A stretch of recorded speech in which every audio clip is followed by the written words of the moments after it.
Senator Mushahid حسین سید نے پیشگوئی کی ہے کہ ٹرمپ کے اقتدار سنبھالنے کے بعد حکومت، پی ٹی آئی اور اسٹیبلشمنٹ کے درمیان معاملات طے پائے تو اچھا ہوگا۔ سابق سفیر حسین حقانی نے واضح کیا کہ ٹرمپ انتظامیہ کا بانی پی ٹی آئی کی رہائی کے لیے کردار ادا کرنے کا امکان نہیں۔ سابق مندوب ملیحہ لودھی نے دعویٰ کیا کہ فی الوقت تو امریکہ پالیسی میں پاکستان اہم نہیں۔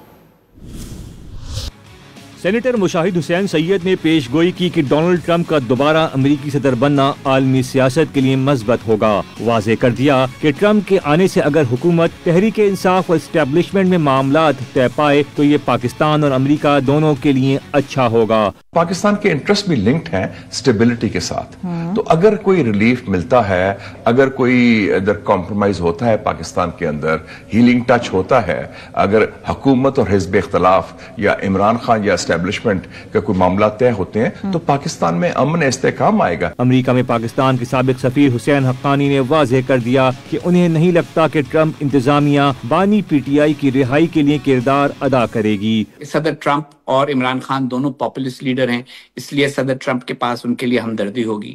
دوسرا، ان کا یہ خیال ہے کہ انہوں نے بڑی مضبوط لابینگ کی ہے۔ ان کا گمان یہ ہے کہ عمران خان کے لیے کوئی ہمدردی صدر ٹرمپ کے دل میں موجود ہے، تو ان گمانوں کی بنیاد کے اوپر وہ یہ کوشش تو کر رہے ہیں ان کے لیے بہت کچھ، لیکن مجھے ابھی تک کوئی ایسا اشارہ نہیں ملا جس سے لگے کہ اس بار امریکہ اس معاملے میں کوئی کردار ادا کرنے کے لیے تیار ہوگا۔ جب مشرف صاحب سے کہا گیا نواز شریف صاحب کی رہائی کے معاملے میں تو اس موقع کے اوپر لیوریج موجود تھا، اس وقت ایسی کوئی چیز میز پر نہیں ہے۔ اقوام متحدہ میں پاکستان کی سابق مندوب ملیحہ لودھی نے امریکہ کی خارجہ پالیسی میں پاکستان کے اہم ہونے کا تاثر مسترد کر دیا۔ میرا تو نہیں خیال کہ پاکستان امریکہ کی اس وقت خارجہ پالیسی کی ترجیحات میں شامل ہے۔ وہ تو کافی عرصے سے ہم دیکھ رہے ہیں، صدر بائیڈن کے جو 4 سال گزرے ہیں ان میں ہم نے دیکھا کہ پاکستان اور امریکہ کے تعلقات جو ہیں ایک چوراہے پہ کھڑے رہے۔ ملیحہ لودھی نے واضح کر دیا کہ انتخابی مہم کے لیے سخت بیانات دینا اور اقتدار سنبھال کر قدم اٹھانے میں فرق ہے۔